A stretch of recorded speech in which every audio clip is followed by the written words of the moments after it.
Hello, everyone. Welcome to this webinar, Making Tax Digital, What Musicians Need to Know by the ISM Trust. My name is Ed Phelan. For the purpose of accessibility, I'm a white male with blonde hair, wearing a black t-shirt with a blue and green logo behind me.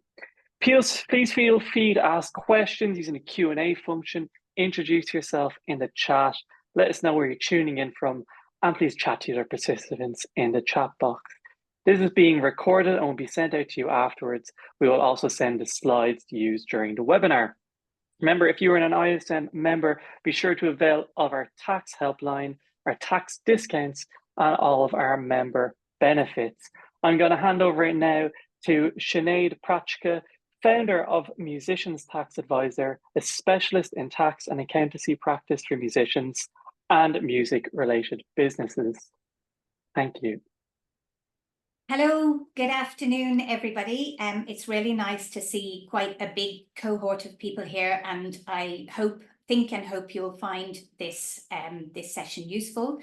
The aim is to tackle as much of this really quite big topic as comprehensively as we can, but still allow you all time for questions. So as Ed said, my name is Sinead. I'm the founder of Musicians Tax Advisor, and really the reason behind the specialism is because I was a musician in a former life. I trained at the Royal College of Music as a singer, and then did a slight about turn and became a chartered tax advisor.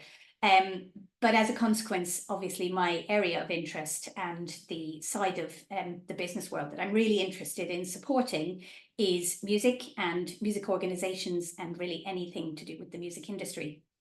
So with introductions done, I am going to share my slides, and we're going to talk through all things making tax digital.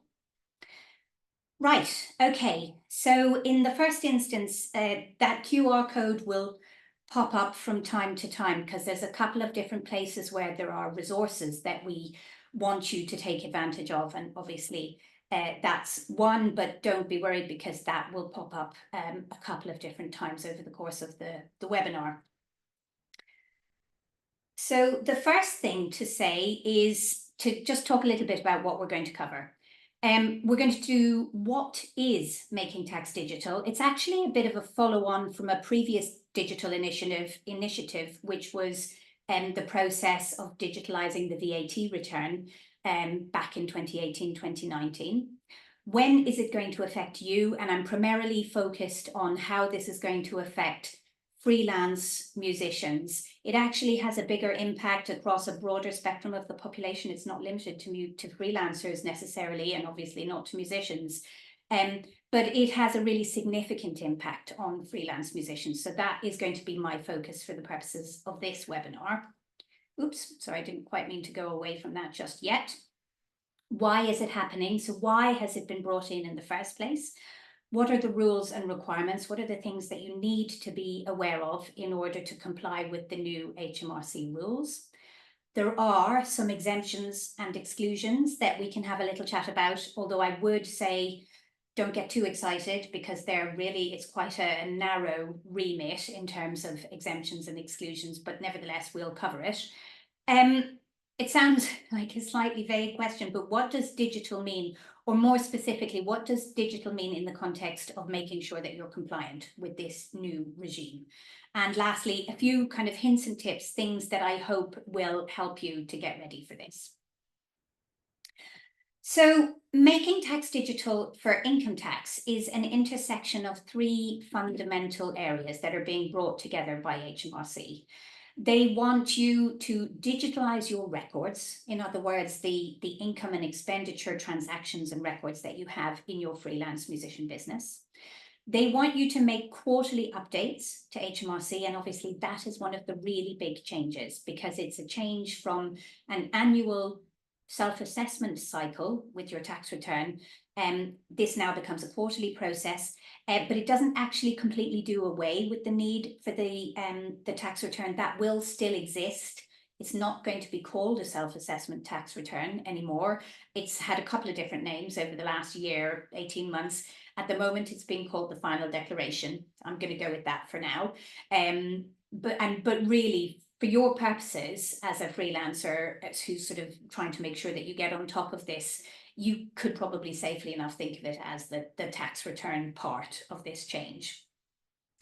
And the reason sole traders and landlords are stuck in that circle in the middle of my screen is because this change is affecting sole traders, in other words, self-employed people, and landlords in the first instance. Those are the two kind of demographics that are going to be affected by MTD for income tax, which is Making Tax Digital for Income Tax. It's abbreviated to MTD for income tax. Okay, so that's very broadly speaking sort of the what is it. The when is it happening is, in truth, it's really quite soon now for this first tranche of people over here that I'm looking at in April 2026. So that is, what are we now, sort of 6 months away from that point, and that is when any landlords or sole traders, self-employed, who have qualifying income in excess of £50,000 are going to be brought into this new regime from April 2026. It means your 26-27 tax return is within the remit of Making Tax Digital for income tax. From April 2027, that threshold of £50,000 of qualifying income is going to drop down to £30,000. So obviously we're catching a much bigger net of self-employeds at that point. And then last, it drops down to £20,000 in April 2028. Now, we're going to go on and talk in a bit more detail on the next slide about what is qualifying income. This is the key phrase that I need us to be all aware of, because qualifying income is not what you would think of traditionally, maybe, where you tend to think of your income as your taxable income, whatever is reported within the self-employment pages of your self-assessment tax return. Qualifying income, and I will come back and reiterate this at another point just so that we're all really clear about it, but qualifying income, it's really important that people understand the distinction on that one, because it's income before expenses. So if we go back and we think about those three big thresholds again, you're talking about £50,000 of income before expenses, 30,000 income before expenses, and then £20,000 of income before expenses. And obviously that sort of, again, broadens that net of people that are going to be caught up in this. I'm not going to spend an awful lot of time on the why, but just because it is something that people sort of, I think it helps in a way to understand why these changes are being foisted on us. So I'm just going to explain it very, very briefly. So HMRC at the moment use an old, I'm not a techie person, but they use a kind of a computer system, which was originally built in the 80s. So yeah, it's 40 years old and it's really creaking and it's very soon going to collapse, basically. So HMRC are trying to get ahead of that and to make sure that they build a new system which is going to be fit for purpose, which looks forward and kind of anticipates what we're going to need as taxpayers and as a society in the future. So part of the remit in terms of the digital side of all of this is looking forward and making sure that we're keeping an eye on the future in terms of how we report to HMRC. Some of it is just a very practical background, that is that we need to move forward because the existing system that they've got in place just can't support us anymore as taxpayers.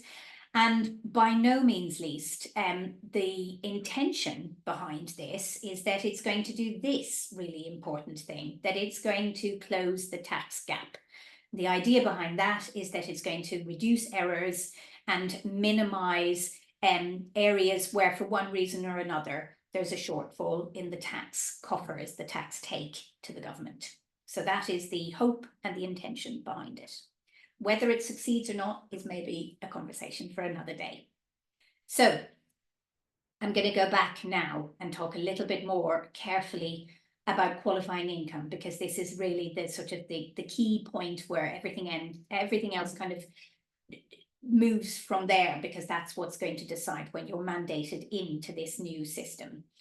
So when you're thinking about your qualifying income, obviously for the purposes of today, because I think it's most of what you'll be interested in, we're talking about those who are self-employed freelancers. But in actual fact, HMRC are also looking at property income as well as self-employed income. And not only that, they're looking at property income both in the UK and abroad. So, for example, if you are a freelance musician with, let's say, £40,000 of music-related income in your music business, but you're also a landlord who rents out a flat and has, let's say, £12,000 of property income, the combination of those two sources of income trips you over that £50,000 qualifying boundary, because you now have £52,000 of qualifying income, and that determines the fact that you're going to be brought in to Making Tax Digital as of April 2026. I said it before, but it's worth repeating. It's turnover, it's your income before expenses. In both cases, both property and trading, they both look at turnover. And as we said a minute ago, it's an aggregated total. So it looks at the various sources of income you might have, both trading and property in the UK or abroad, and it aggregates those totals to determine whether you have met the qualifying threshold or not. Okay, so you probably already have a vague idea of when that might happen. And I've just remembered I was going to ask Ella to put up a poll for us about this, which I'm going to come back to in right now. I think actually, to be fair, it's quite difficult for some of you to determine, but it'd be really interesting to see. And we're going to talk a bit more about how you can be certain in a second.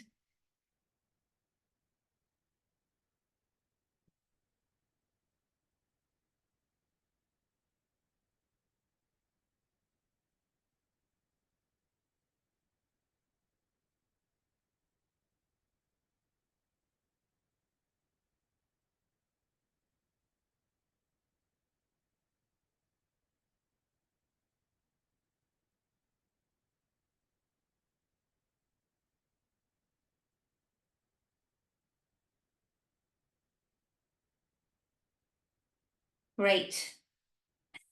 Is that it, Ella? Do you need to click this away, or shall I do it?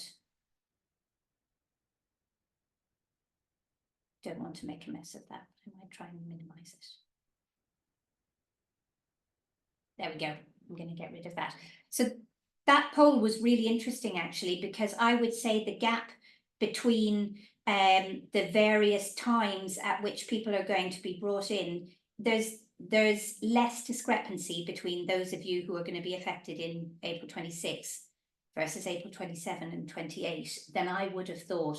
I think, truthfully, the expectation is that there's going to be a relatively small cohort in April 2026, a much bigger cohort in April 27. That's probably the one that people think is going to be the big one, and then a little bit smaller again in April 2028. But actually, from the results that I was seeing on that poll, it was relatively evenly split. Still the April 27 more heavily weighted, but not massively different compared to those of you affected in April 26 and April 28.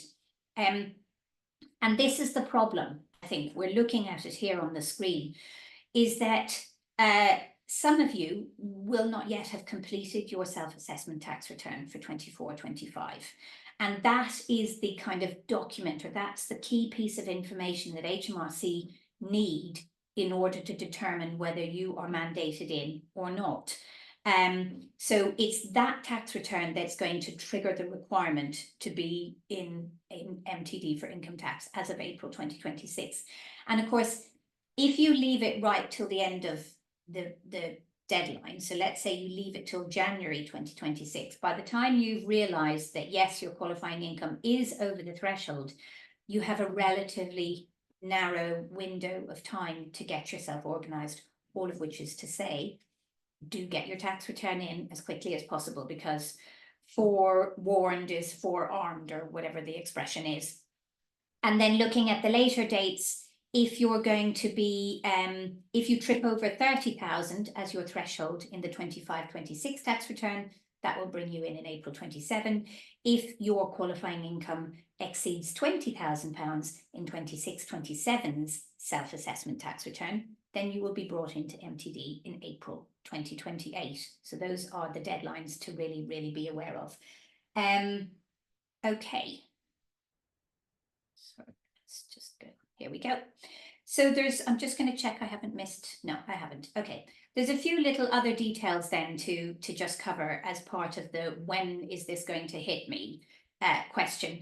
The first is, for those of you who are relatively new to self-employment, you've just started your self-employment business, what HMRC are going to do is they are going to look at whatever number of months you've been trading, and then they're going to annualize that. They're going to take that as an annual equivalent. So if you've only traded for 4 months worth of the 24-25 tax return, HMRC are going to look at your income total there, and they are going to extrapolate what that would have been over a 12-month period if you'd had a full 12 months.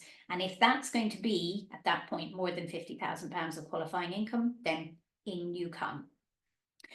And just to be absolutely certain about where HMRC are looking to grab this data, they're looking at your self-employment pages, your UK land and property pages, and your foreign property pages. It's those 3 sources that HMRC look to.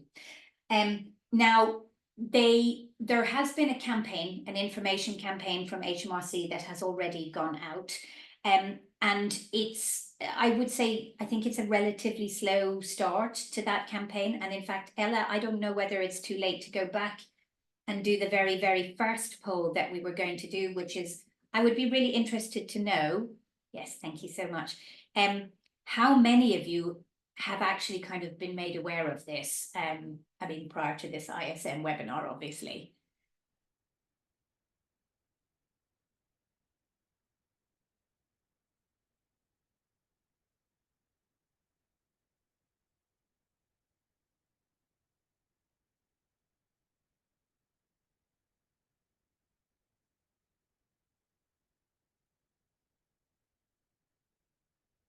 Okay.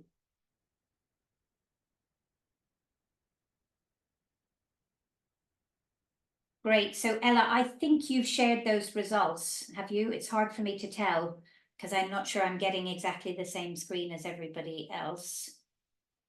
I'm going to give that like 5 more seconds. And then I'm going to do a spoiler alert just in case people are not seeing what I'm seeing.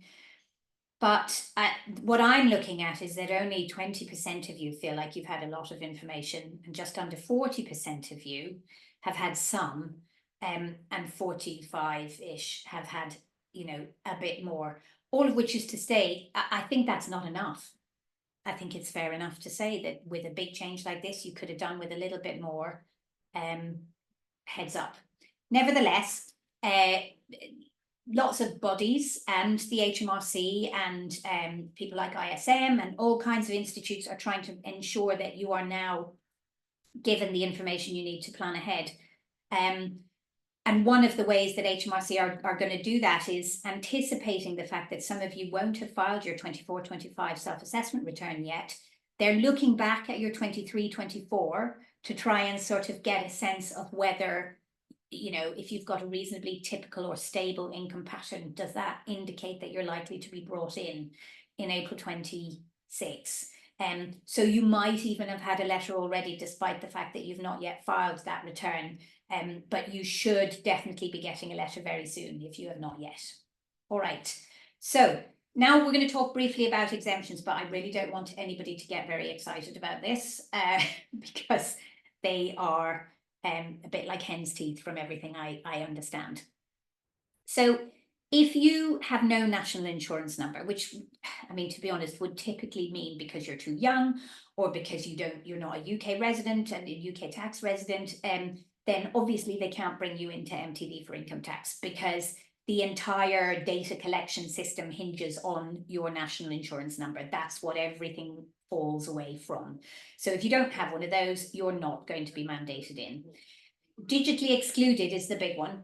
And I've left it in the middle, and actually we're going to talk about that in more detail in the next slide, to what constitutes digitally excluded. And last but not least, non-UK resident entertainers. Now, I've put that one in because obviously as musicians, it may well be that some of you fall into that category, you're sort of entertainers, but truthfully, the chances of you being non-UK resident entertainer that nevertheless has sufficient, who has no other UK income and therefore doesn't have to comply with this, I would say is relatively unlikely. It's really designed to catch those kind of one-off artists that come to the UK, do a great big show or a tour, they're taxed as a foreign artist, and then they head off again. It's not really going to be useful, even for those of you who might not be UK tax resident in priority. You know, you might have a dual residency, for example. And so UK might not be your primary tax base, but nevertheless, if you're here on this webinar, the chances are you have UK source income. And if you have UK source income, even as a UK non-resident, then you're going to, broadly speaking, you get a 1-year delay, but broadly speaking, you are going to get pulled into this scheme. So let's talk about the middle one, because this is the one that people are going to be most focused on, I think. There are kind of these two areas that HMRC are willing to consider in terms of how to define someone who's digitally excluded. First one is relatively clear. Is it incompatible with your religious beliefs? So, for example, fundamentally, your faith is not going to support using technology, for example, using a computer regularly, or transferring data digitally. Those kind of exclusions would really only apply because it's a fundamental cornerstone in your faith that precludes you from taking part. But so that's one option. This middle one here, digitally excluded, where it's not reasonably practicable because of age, disability, location, or some other reason. So what they're really trying to capture here is that if you have a disability that prevents you from filing your tax return digitally, that would be a qualifying exemption.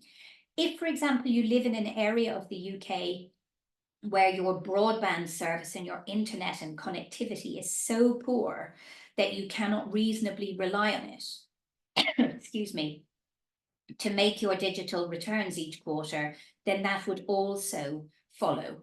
And the age one is a little bit of a grey area, because age doesn't necessarily determine, as we all know, your ability to interact digitally or not.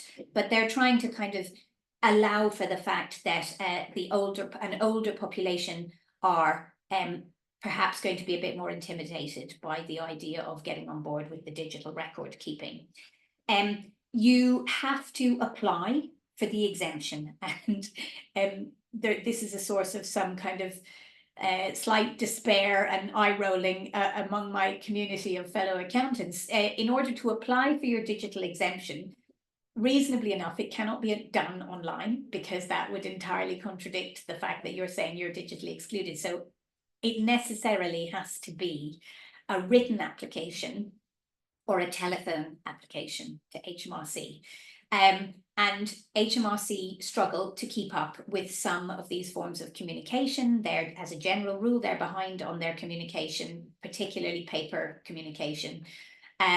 So there's some concern that this is going to be really difficult to manage. It's also a very, very new part of this whole scheme. The application system only opened in October. That's a matter of a couple of weeks ago.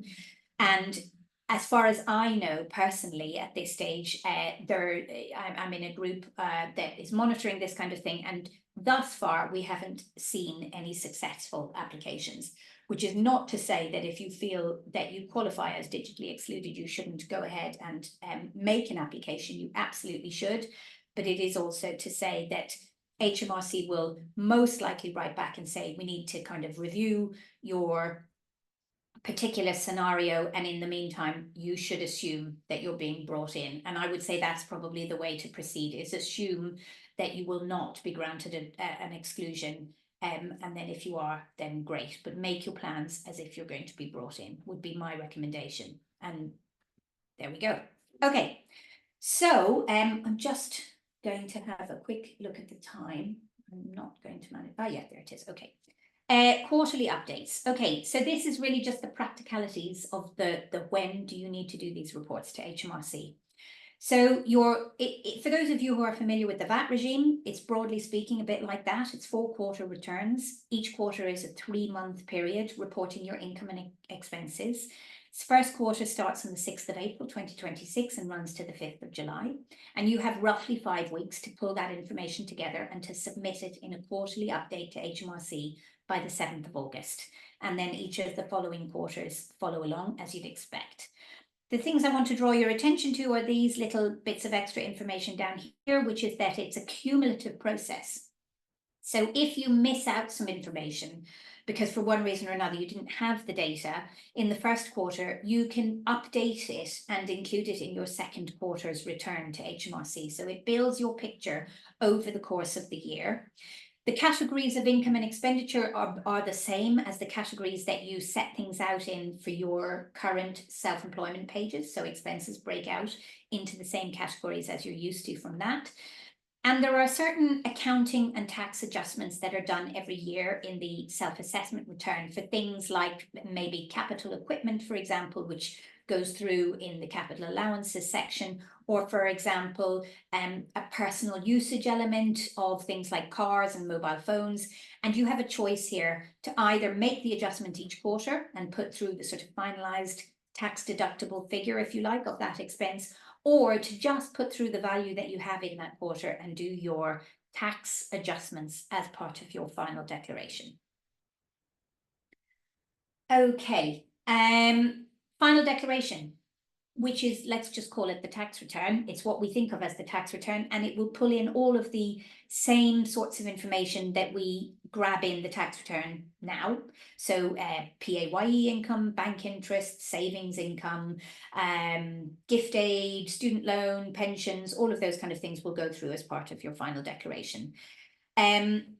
What's really, really important to know about this, and this is really the clangor, it's quite a shocking thing to learn, is that once you're brought into MTD for income tax, and once you've started, if you're brought in April 2026, for example, once you're underway, your government gateway portal is no longer available to you. It's essentially going to be sort of closed off. And it means you have absolutely no way other than through some kind of third-party software to complete this final declaration. You won't be able to go on your existing government gateway, log in and complete this 5th and final declaration part. You'll have to find another method. And that's really one of the big reasons to start thinking now as soon as possible and get yourself organized so that you can think ahead to that requirement in the context of what choice you're making about your 4 quarterly updates and the software that you might want to think about for that. Small little details here, well, not that small really. If it's easier for you to elect for the 1st of April to the 30th of June, for example, calendar quarters, that's absolutely fine. You make that choice in your first quarterly update next year, and then HMRC will expect it from then on. That's no problem. But if you have more than one source of self-employment, now when I say more than one source of self-employment, I mean 2 distinct trades. So you're used to filing 2 separate self-employment pages each year in your tax return. Then the expectation is that you will be filing 2 separate sets of quarterly updates. And that is quite a significant thing to be aware of. And you know, potentially if you also have land and property income, for example, you're a landlord with 2 separate self-employments, now you're looking at 3 quarterly updates every quarter, plus 1 final declaration at the end of the year. Right, that's a lot about the logistics. Before I go into this next bit, I'm just going to go back so we can sit on this slide for just a little bit longer. Ella, I can see there are some questions coming through, and I just want to kind of open up the option if we're getting a lot of similar questions at this stage, because it's a lot of technical knowledge. I'd be very happy to just kind of give everybody a chance to regroup if we need to. Just let me know. I would say I've compiled a few of them so we can go back near the end. Yeah, but you think we crack on? Yeah, I think Good. so, because you're answering some of the questions as they come in as well. Grand, okie dokie, let's keep going in that case. So, qualifying income, let's say you're towards the tail end of your career and your income is going to start dropping now over the next couple of years. This is probably the bit you want to really pay attention to. It has to fall below the relevant threshold for that year for 3 consecutive years before you can pull yourself back out of MTD for income tax. So if you're going to be mandated in at April 2026 because your qualifying income in 24-25 is over the threshold, but then it begins to drop over the next couple of years, you actually have to stay within MTD for income tax for 3 consecutive years in order before you can then pull yourself back out. Okay, which means in theory you would be looking at sticking within that system until the 29-30 tax year, which feels a long way away. If it's utterly bonkers for you to be coming into this because you're about to retire and you know this is the case, and although you have qualifying income which breaches the threshold in 24-25, but you know you're on the cusp of retirement, then again, you can make that case to HMRC that it just is not sensible to start MTD for income tax, and they are looking at those on a case-by-case basis. Right, I put a slightly kind of rainbow feel to this slide because it's the bit where HMRC have recognised that this is a lot, and they're trying to give you some easements, as they're called, in a couple of places. And some of these really will make life easier, so you can take heart. The first one is simplified expenses. So that is where, for example, you claim mileage instead of actual expenses on your car usage if you use your car for work, or you can claim a use of home cost under simplified expenses. They continue to be usable, as does the trading allowance, which is the flat rate £1,000 allowance or sort of expense allowance. And if you know that you're going to claim that against your self-employed income, then you don't actually have to report any expenses at all in your quarterly update. So if you know you're going to use simplified expenses or the trading allowance when the kind of final analysis comes at the end of the year in your final declaration, then you can just report your income each quarter, and you don't need to claim the expenses or quantify or notify the expenses. But of course, it does mean that when it comes to the final declaration, you will only be putting through either the trading allowance or simplified expenses on your tax return rather than actual expenses. And that is often a very useful shortcut for musicians. But of course, if your expenses are significant, then it's not usually terribly attractive from a tax point of view. Nevertheless, it's available.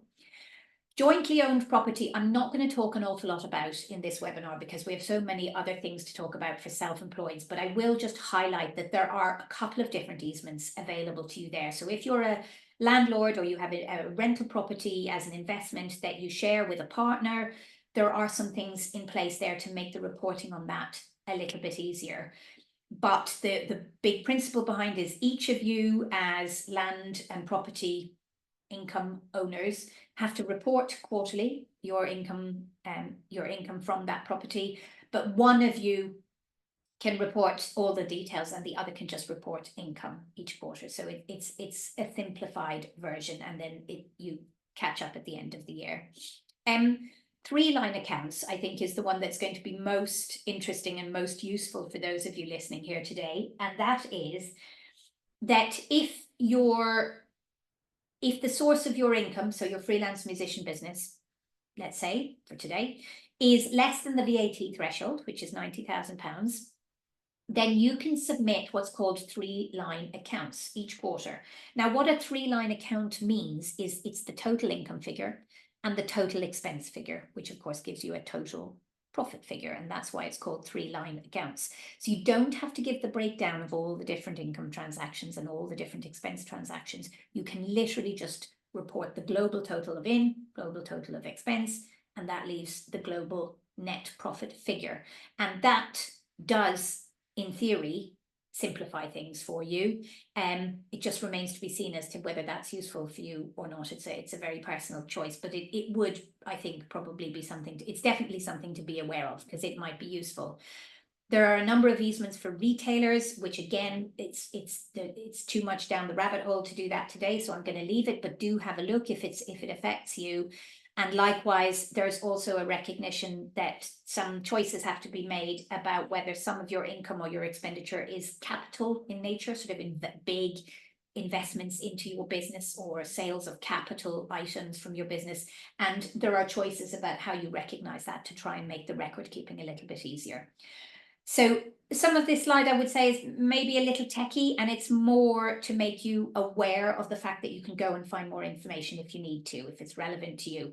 The one I think that's universally useful is the 3-line accounts, and the fact that if you know you're going to use simplified expenses or the trading allowance, you can just go straight to that option. So keep those two relaxations in mind. I know I've been banging on about this one. I clearly wanted to do that again. So there's yet another slide. Although this is a new piece of information, I think. The deadline remains the 31st of January following the end of the tax year. So that 5th and final declaration for your 26-27 tax return, which is the first one you're doing under MTD for income tax. So that tax year will end on the 5th of April 2027, and your final declaration will be due on the 31st of January 2028, which is the same cycle of tax deadlines that you're used to. And the other key aspect here is that HMRC will do the calculation for you as part of this process. So when you've submitted everything in this 5th and final kind of update to them, they will generate a tax calculation for you based on all the data you've given them. You then approve that or agree with that, and then that gets submitted, and that kind of signs off the whole process. For those of you who use the HMRC software in the government gateway at the moment, that's not vastly different because HMRC generates the tax calculation in that government gateway software as well. But for people who use third-party software at the moment, that is a bit of a difference. Okay, so I'm just going to give myself a little sip of water here and let you have a quick look at what a digital link actually is. And actually, maybe now's a good time to do a slide because we're sort of sliding into software. And so, Ella, do you want to see maybe if we have an indicator of how many listeners use software at the moment?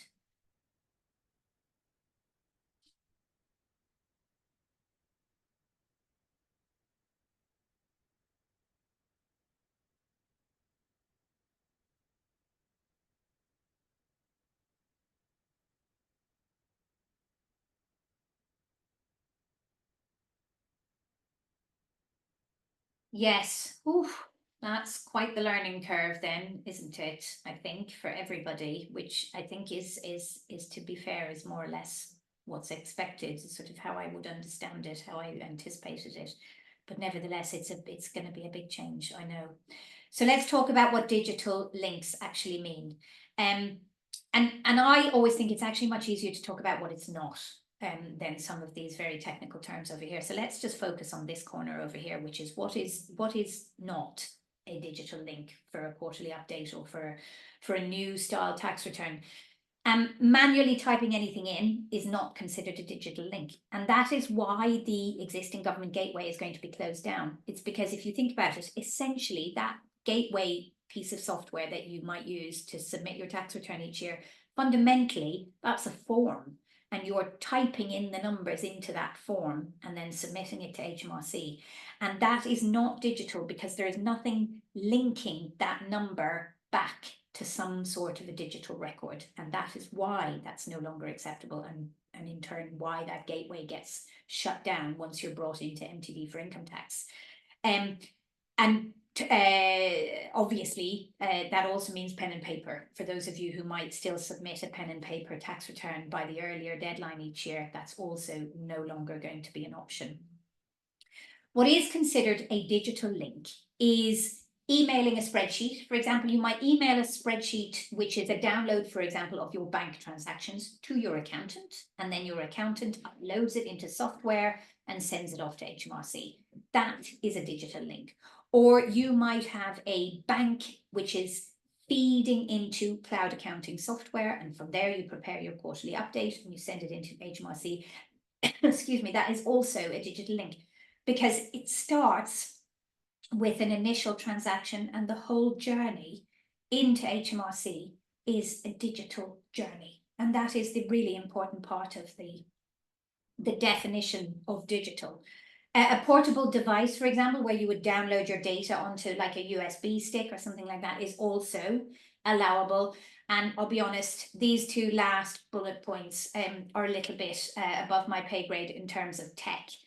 But nevertheless, they're sort of talking about one tech system, IT system, talking to another. And again, as you'd expect, that's digital. So what HMRC are looking for is they're looking for a piece of data which has these three fundamental pieces of information inside them: the date it happened, the amount, and the category in terms of income or expenditure.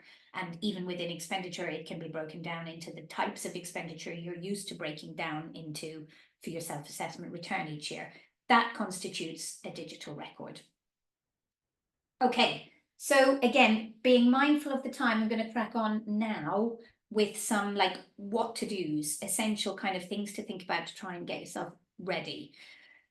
By a million miles, the biggest thing and the most important thing is to think about simplifying your banking. As a self-employed sole trader musician, it's absolutely fine. You're perfectly entitled to have a bank account which is a mixed use bank account. In other words, it's a personal account or a joint account, as well as your account that receives your income, and you use it to buy any expenses for your business.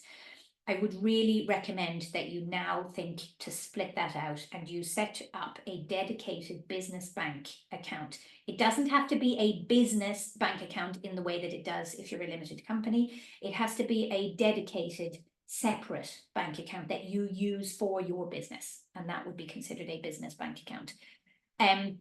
The reason for that is it means you could get to the end of each quarter and just download your transactions. And that would be the record of your income and expenditure for that quarter. You could connect that bank account to a piece of software, and that would be your connection for a digital report into HMRC. It's the gateway into making sure that there is an easy flow of the right data, not too much and not too little, into HMRC. Consider any exemptions, and if you think you are eligible, get on the phone or write that letter as soon as possible. We're going to talk a little bit in a minute about your software choices, but obviously now is the time to really think about, do you want to get to grips with some software? And if you think you are going to go down that route, there's not a huge amount of choice, there's some. Now is the time to start shopping around, because they do work differently and there are choices to be made. And if you're feeling very gung-ho, you could consider joining the beta phase with HMRC, which means you could enter the MTD testing phase ahead of when you absolutely have to. You could enter it this year, for example, and catch up on the quarters that you've missed, and do the next one is the Q3 return, and you could do that and catch up because it's cumulative on the Q1 and Q2 that you've missed. And that would give you the chance to sort of see how the whole system works, do a little bit of practicing. There's no penalties for late submissions. There's some extra support available with HMRC. There are good reasons to do the testing if you're up for it. So this is a very high level look at some of the softwares, because it's a list as long as my arm. And the main thing I wanted to say about the software is that it's still very much being thrashed out. I mean, literally today, one of the fundamental pieces of software that I'm looking at, for example, only released their pricing this afternoon.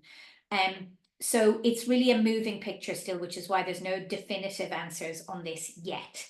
But when you're looking at software, what you need to be looking at is, will it do the quarterly update as well as the final declaration? Not all of them will. You can be HMRC compliant software just by virtue of being able to do the quarterly updates, even though you can't do the final declaration. So will it do that? Don't just look at the promo, freebie, cheapy phases. Look at what you'll pay long term, because there's a learning curve, and once you've invested in that, you don't then want to find that it's beyond your price bracket. And look at what you get for your money, because like everything, there's greater and lesser degrees of functionality. But there are a few things to look out for in particular. Software will, broadly speaking, break down into, there's a kind of a new kid on the block, but so I'm going to talk about three categories. It was really, until a couple of days ago, it was two. Now it's three. Bridging software would enable you to continue to, or start to, keep your records on a spreadsheet and then connect that spreadsheet to bridging software and use that to push your data into HMRC. And that is absolutely feasible. Tax Calc are the ones who came out with their pricing this afternoon. Absolute is another one I'd recommend you have a look at. My only hesitation with bridging software is that it tends to be focused more on a user experience that's with the accountant in mind and less so with the freelancer in mind. So sometimes the kind of user interface is not quite as nice, and it's a little bit techier, but it is almost always cheaper. And if you're a spreadsheet fan, then that is definitely the way to go. So do have a look at those. There's lots and lots of cloud accounting software, not all of which has been sort of approved by HMRC. There is a link that we'll send, if it's not in a later slide, we'll make sure that you get it, where you can go onto HMRC and see what's been approved and made it through its testing phases and so forth, and what's still a work in progress. And so do have a look at that list, go through that tool on HMRC, and we'll absolutely make sure you have the links for that. But one of the ones I want to draw your attention to is Free Agent, because it is free if you have a NatWest Group bank account.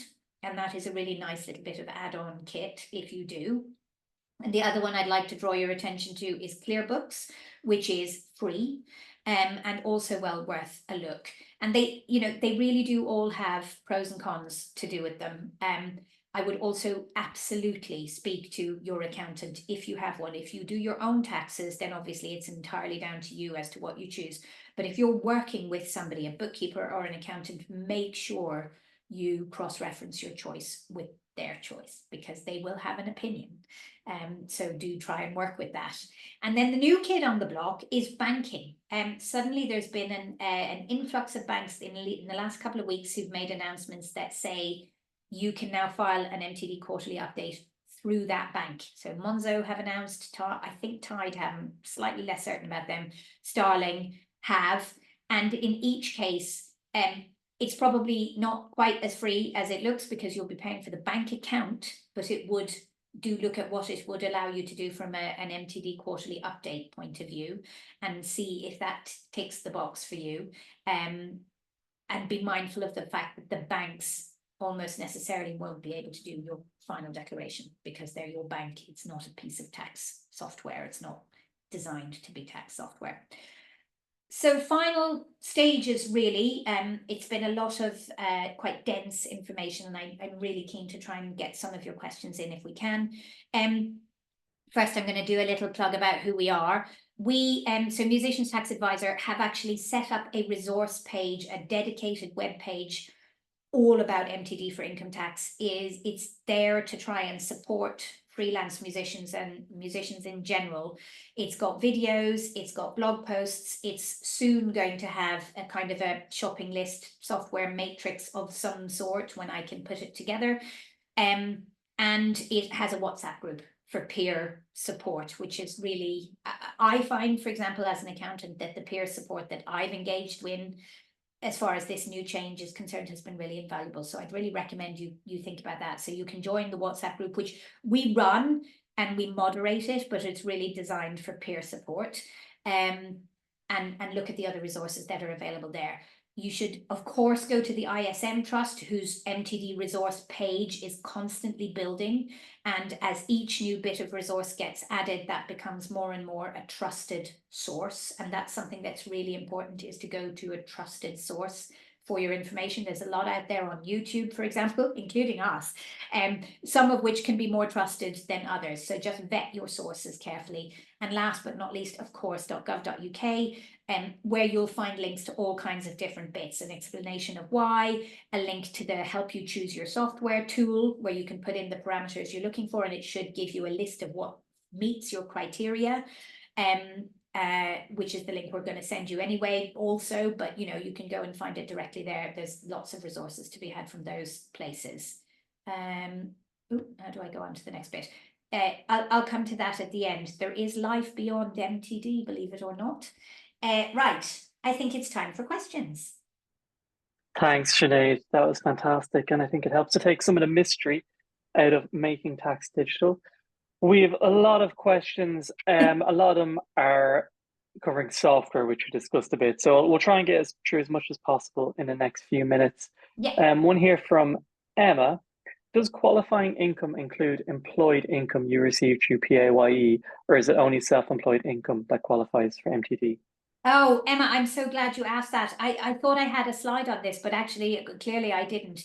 I wanted to really drive that point home. So thank you for asking. No, it does not. So qualifying income does not include PAYE income. It does not include pension income.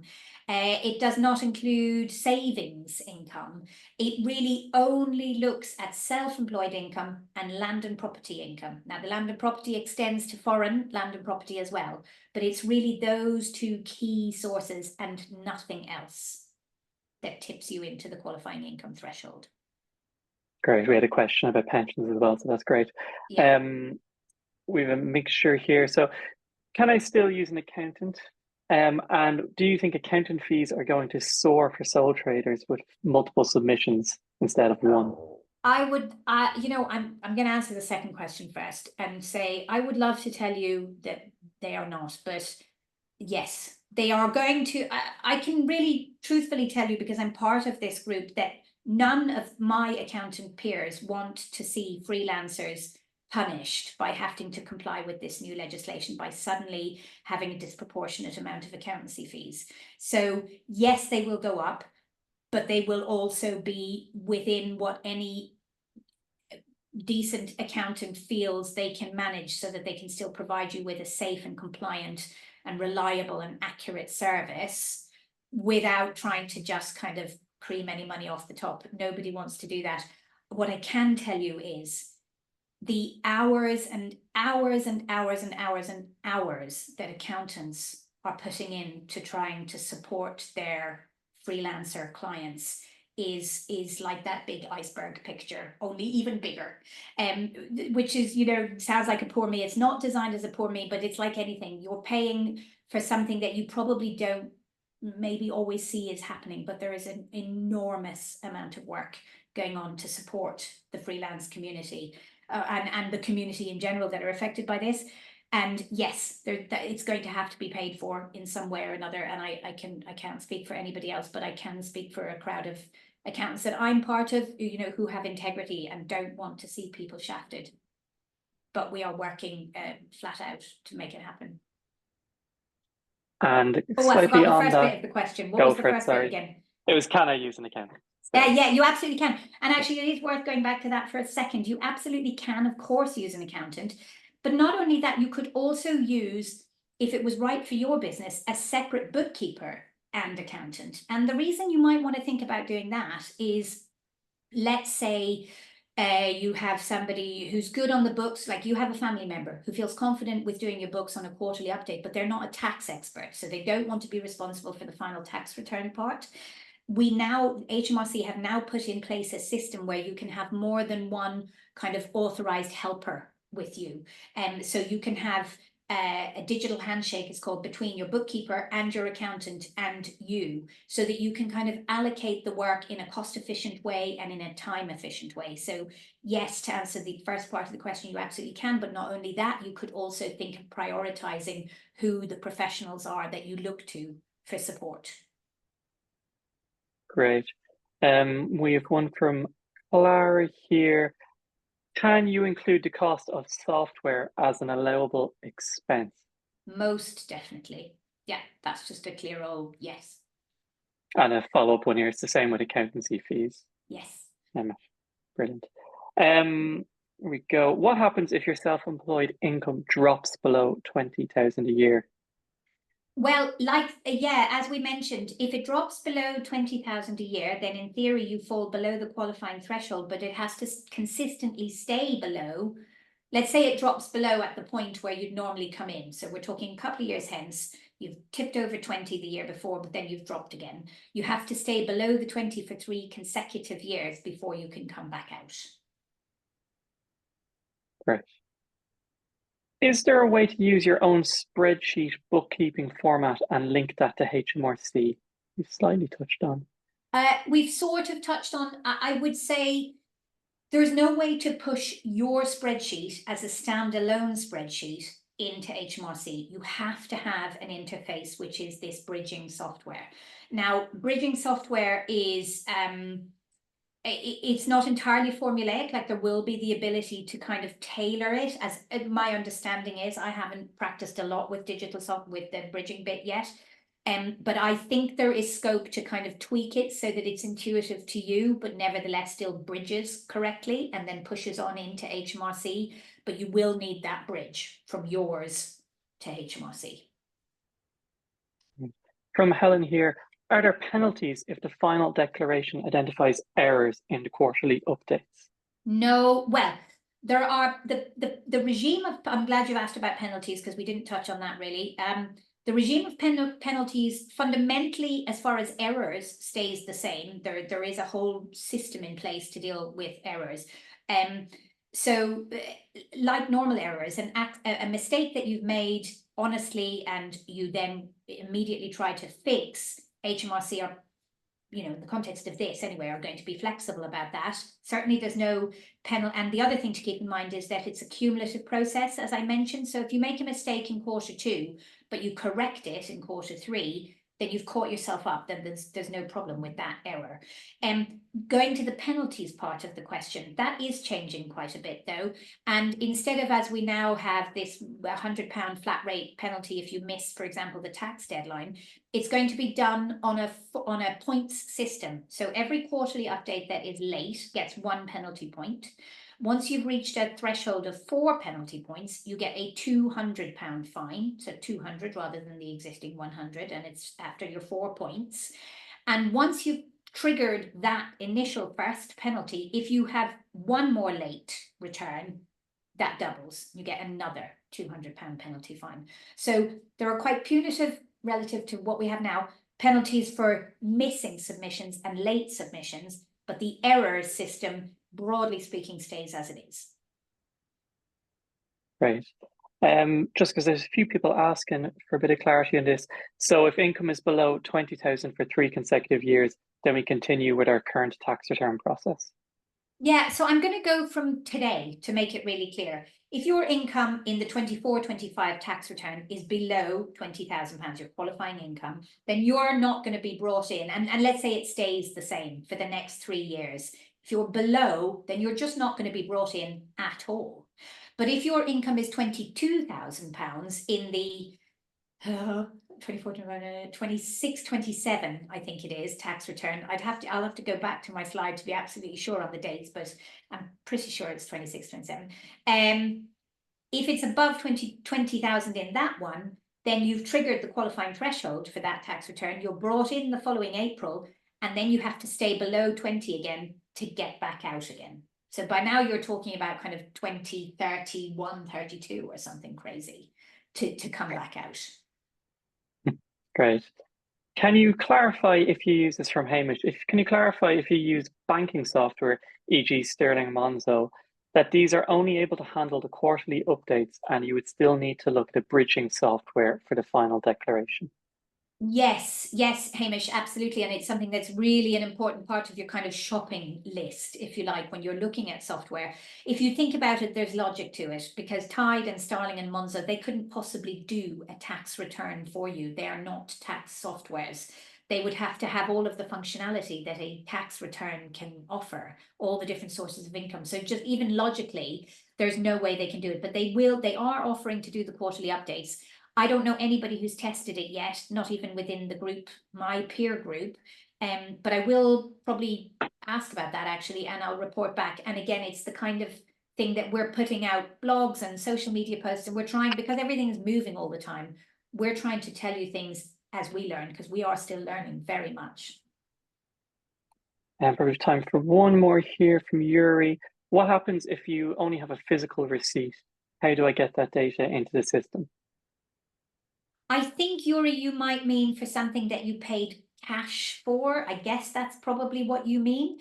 And in a system like that, well, 2 things. Try not to do that for a start. Just get your bank account and use your debit card. That's the easiest way.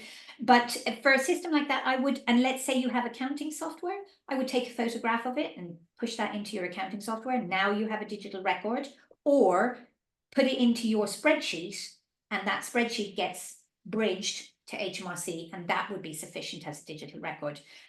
I take the point, it seems slightly bonkers because it does start life as a piece of paper and a cash transaction, but I suppose you have to turn it into a digital record and then it continues its journey from there. Great, thanks a million, Sinead. Unfortunately, we've ran out of time. Sorry if I didn't get to your question. What I will do, I will take note of any questions we haven't answered, and we can answer them and send them out in an email list. And the ISM will be building more resources for Making Tax Digital anyway, where we hope to have all the answers to these questions and more. Thanks, Sinead, for the great presentation and fantastic. Pleasure. Do check out her work and all of her resources as shown here. Do you have one more slide you wanted to show, Sinead, actually, before I... Oh, yes, I think it was this. I mean, it's just another way to, no, going the other way, sorry. No, that's, don't worry about it. I think it'll come as part of the slide pack. It was really just to say there is life beyond MTD for income tax. And if you join our newsletter, you'll get the odd bit of tax information and helpful hints that don't have anything to do with MTD, just to spice it up a bit. Great, do join that newsletter. The ISM members also get access to a tax helpline and discounts on accountancy and tax advice. So do check that out. Our next webinar will be the 26th of November. It's going to be Vocal Health, Protecting Your Voice in Daily Practice. Thanks, Ella and Sinead. And this webinar will be sent out afterwards. If you have any questions, please do get in touch at membership@ism.org. And thank you, everybody, for attending. Thank you so much, everybody.